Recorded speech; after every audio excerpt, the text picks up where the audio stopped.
तस्य ज्ञानञ्जनशलाकया चक्षुरुन्मिलितं येन तस्मै श्रीगुरवे नमो विष्णुपदाय राधिकाय प्रियात्मने श्री श्रीमद्भक्तिवेदान्त नारायण गोस्वामी इति नामिने वाञ्छाकल्पतरुभ्यश्च कृपासिन्धुभ्यैव च पतितानां पावनेभ्यो वैष्णवेभ्यो नमो नमो महावदन्याय कृष्णप्रेमप्रदायिते कृष्णाय कृष्णचैतन्यनाम्ने गौरविष्णवे हे कृष्ण करुणा सिंधो दीनबन्धो जगत्पते गोपेश गोपिका कान्त राधाकान्त नमोस्तुते भक्तकाञ्चन गौराङ्गी राधे वृन्दावनेश्वरी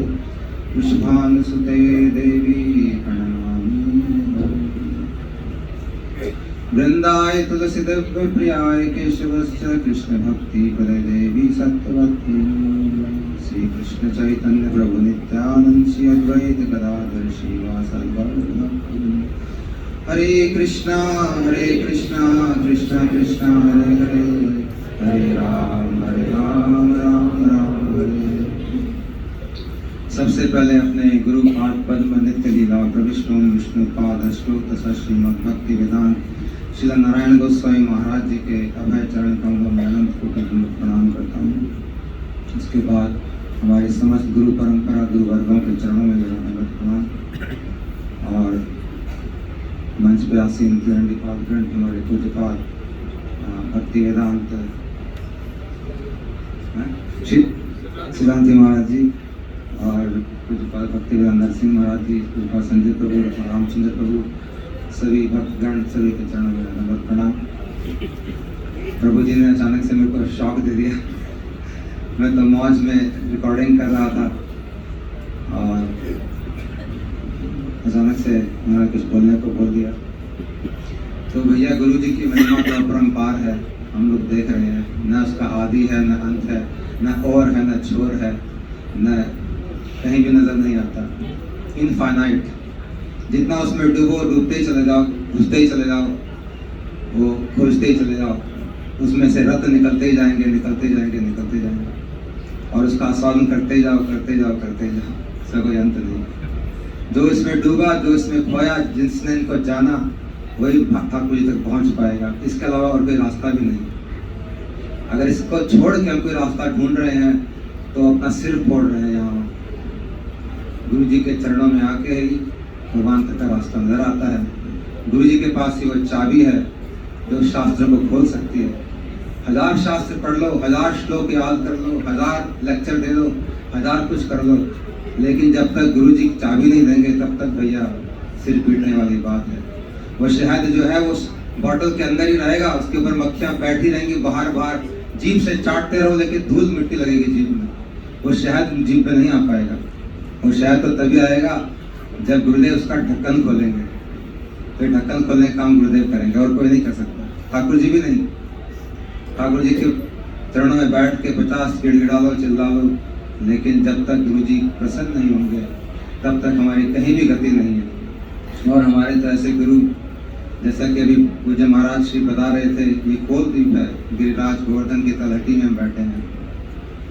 गुरु गोस्वामी ने कहा है, वैकुंठा जनितो वरा मधुपुरी तत्रापि रासोत्सवा वृंदारण्यमुदार पाणिरमणा तत्रापि गोवर्धन राधा कुंडमिहापि गोकुलपते प्रेमामृताप्लावना कुर्यादस्य विराजितो गिरितटे सेवां विवेकी न कह। कितनी अच्छी बात कही है।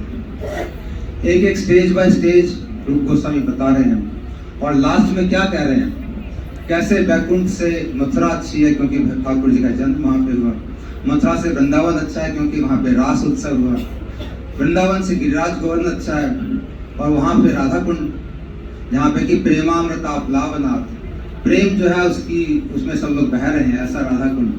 और फिर लास्ट लाइन में क्या कह रहे हैं, कुर्याद्यस्य विराजितो गिरितटे सेवाम विवेकी न कहे। जो बुद्धिमान पुरुष है, विवेकी माने बुद्धिमान पुरुष, ऐसा कौन सा बुद्धिमान पुरुष इस दुनिया में होगा जो इस गिरिराज की तलहटी में बैठ के राधा कुंड की सेवा, वहां पे सेवा नहीं करेगा। तो हमारे गुरुदेव इस गिरिराज जी की तलहटी में यहाँ बैठे हैं, ये कोलदीप है जैसा महाराज जी ने बताया, और राधा कुंड के साथ में है, और यहाँ बैठ के अपनी सेवा कर रहे हैं, हम लोग को भी आनंद दे रहे हैं। तो भैया ये स्थान जो है दुनिया में हमारे लिए सबसे बढ़िया स्थान है। रूप गोस्वामी तो कहा राधा कुंड सबसे बढ़िया है, लेकिन ये भी राधा कुंड ही है। राधा कुंड के समीप गोवर्धन की तलहटी में गुरु जी बैठे हैं यहाँ पे हमारे जी। और ये धाम जो है औदार्यमय धाम है, दया का धाम। आज गुरु जी का मैं कोट पढ़ रहा था, बड़ा सुंदर कोट था। कहते हैं हमारे गुरुवर बहुत सारे उन्होंने भजन किया है वृंदावन में बैठ के, और फिर कई साल भजन करने के बाद यहाँ पे आए हैं, इस धाम का आश्रय लिया है। और गुरुदेव एक और जगह कोर्ट में कह रहे थे कि अपराधी लोगों के लिए भजन में एंट्री नहीं है, और हम लोगों से बड़ा अपराधी कौन है? जरा हम अपने अंदर झांक के तो देखें, बहुत सारी चीज नजर आएंगी। जब वो सब नजर आएंगी तो हमें समझ में आ जाएगा कि हमारी तो एंट्री नहीं है, हो ही नहीं सकती, इम्पॉसिबल है। लेकिन ये धाम ऐसा औदार्यमय है, महाप्रभु की विशेष कंसेशन हमको दिया गया, महाप्रभु की विशेष कृपा है। जो लोग यहाँ पे आके इसका आश्रय ले लेते हैं उनको ये एंट्री मिल जाती है। बहुत ही सीक्रेट चीज है, बहुत ही गुप्त इस धाम की महिमा है, जो हर व्यक्ति को नहीं समझ में आती। बाहर से देखने में लगा क्या भीड़ भड़का है, क्या धूल उड़ रही है, कहाँ जा रहे हैं सब लोग, धक्का मुक्की कर रहे हैं, कोई गिर रहा है, कोई क्या हो रहा है, और इसी के बीच में बहुत बड़ी घटना घट रही है, बहुत लोग आस्वादन कर रहे हैं। ऐसे धक्के मुक्के के अंदर ही कोई कहाँ पहुंच रहा है, कोई कहाँ पहुंच रहा है, एक एक व्यक्ति यहाँ वहाँ, वो सब चीजें हो रही है यहीं पे। तो ये औदार्यमय धाम है, बाहर से ढका हुआ है। ठाकुर जी जानबूझ के ढकते हैं, क्योंकि साधारण लोग तो उसको देख के भाग जाएंगे, भैया कहाँ ले जा रहे हैं। पहली बार कोई अगर यहाँ पे आए और बोलेगा भैया कहाँ फंस गए, इतनी भीड़ भड़का धक्का मुक्की। लेकिन यहाँ पे रूप गोस्वामी करें, कुर्यादस्य विराजितो गिरितटे सेवम विवेकी न करे। ऐसा कौन बुद्धिमान होगा जो इस विराजी की तलहटी में बैठ के सेवा नहीं करे। तो यहाँ पे आने मात्र से ही हमारा कल्याण निश्चित है, पक्की बात है, इसमें संशय नहीं होना चाहिए किसी को भी। अगर हम इस धाम में आ गए, पहली बात तो आ ही नहीं सकते। मैं तो ऐसे लोगों को जानता हूँ बहुत सालों से भजन कर रहे हैं लेकिन धाम में नहीं आ पाते। और अगर आ गए और किसी तरह से छोटे हृदय से भी हमने भगवान के प्रति समर्पण कर दिया, गुरुदेव को स्मरण कर लिया, यहाँ पे उछल कूद मचा ली थोड़ी बहुत कथा के बाद, तो हमारे ऊपर कृपा होना पक्का है गुरुदेव की। क्योंकि गुरुदेव बड़े दयालु हैं ऐसे, और महाप्रभु बड़े दयालु हैं। जो रास्ता बड़ा कठिन है, जो बड़े बड़े लोगों को भी उपलब्ध नहीं है, यहाँ पे रूप गोस्वामी एक और श्लोक कहते हैं, देखो बड़ी सुंदर बात है। कृष्णस्य उच्चहे प्रणय वसति प्रेयसीभ्यो अपि राधा कुंडम चास्य मुनिभिरपितस्य तात्रगेव व्यधाय यत्प्रेष्टेरप्यलं सुलभं किं पुनर्भक्ति भाजां तत्प्रेमेदं सकदपि सरः स्नातुराविष्करोति। कितनी अच्छी बात करें। कहते जो प्रेम नारद मुनि इन लोगों को बड़े मुश्किल से मिल पाता है, वह प्रेम राधा कुंड में एक डुबकी मारने से मिल जाएगा, एक डुबकी। तत्प्रेमेदं सकदपि सरः स्नातुराविष्करोति। तो हम लोग ऐसे धाम में आए हैं, ऐसे राधा कुंड यहाँ पे गिरिराज जी की तलहटी में बैठे हैं, गुरुदेव साक्षात हमारे सामने हैं, हर चीज सुन रहे हैं बड़े ध्यान से, हर चीज देख रहे हैं, हमारी हर प्रयत्न को ध्यान से देख रहे हैं, कितनी हम चेष्टा कर रहे हैं, क्या क्या हम कर रहे हैं, कहाँ कहाँ हम जा रहे हैं, कितना कष्ट सहन कर रहे हैं, कैसे हमारे पैर चल रहे हैं, कैसे छाले पड़ रहे हैं, कैसे हम ठाकुर जी का टोला उठा रहे हैं, कैसे हम बिना कभी प्रसाद नहीं मिल रहा है, सब देख रहे हैं महाराज जी। कैसे हम उछल कूद मचा रहे हैं, कैसे गुरु जी को स्मरण कर रहे हैं, बड़े प्रसन्न हो रहे हैं देख के, और कृपा करने के लिए तत्पर हैं, कब मैं इन पे कृपा करूँ, कब इसको प्रेम दे दूँ। तो हम लोग का बड़ा सौभाग्य है, हमारे बड़े बड़े लोग यहाँ बैठे हैं, हम तो तुच्छ हैं, और मैं तो सोचा नहीं था कि यहाँ पे बैठने का मौका मिलेगा, लेकिन प्रभु जी ने असीम कृपा है, प्रभु जी की बड़े दयालु हैं वैष्णव लोग। तो कहने को तो बहुत, गुरु जी की महिमा तो अनलिमिटेड है। हमने कहा जितना मर्जी बोलो, जितना मर्जी सुन लो, जितना मर्जी इसमें डूब जाओ, लेकिन सभी वैष्णव के श्रीमुख से हम थोड़ा श्रवण करेंगे। तो आज यहीं पर कौन सा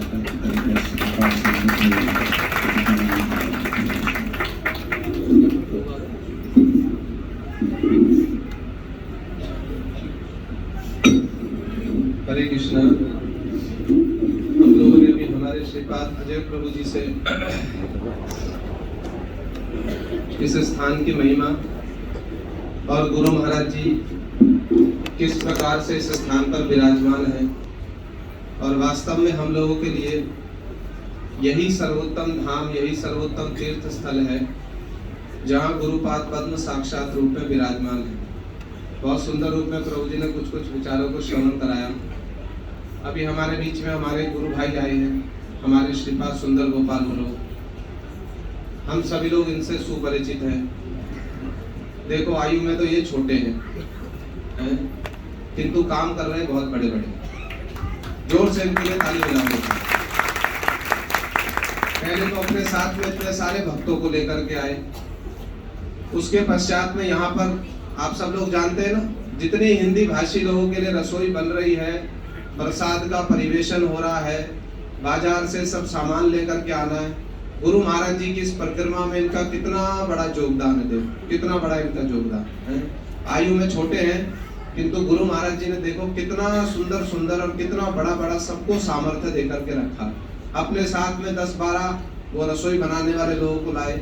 इनके साथ में बहुत सारे हमारे पूज्यपाद श्रीधर महाराज जी के शिष्य हैं, हमारे गुरु भाई लोग हैं, उन सबको साथ में लेकर के चलते हैं। और कितने सुंदर रूप में इन्होंने गुरु महाराज जी की इस परिक्रमा में कितना बड़ा इन्होंने योगदान दिया। हमने पूज्यपाद महाराज जी का नाम लिया, पूज्यपाद महाराज जी प्रकट हो गए। महाराज जी का स्वागत किया जाए। जय पूज्यपाद भक्तिवेदांत श्रीधर महाराज जी की जय। तो देखो ये आयु में तो छोटे हैं किंतु काम कर रहे बड़े बड़े।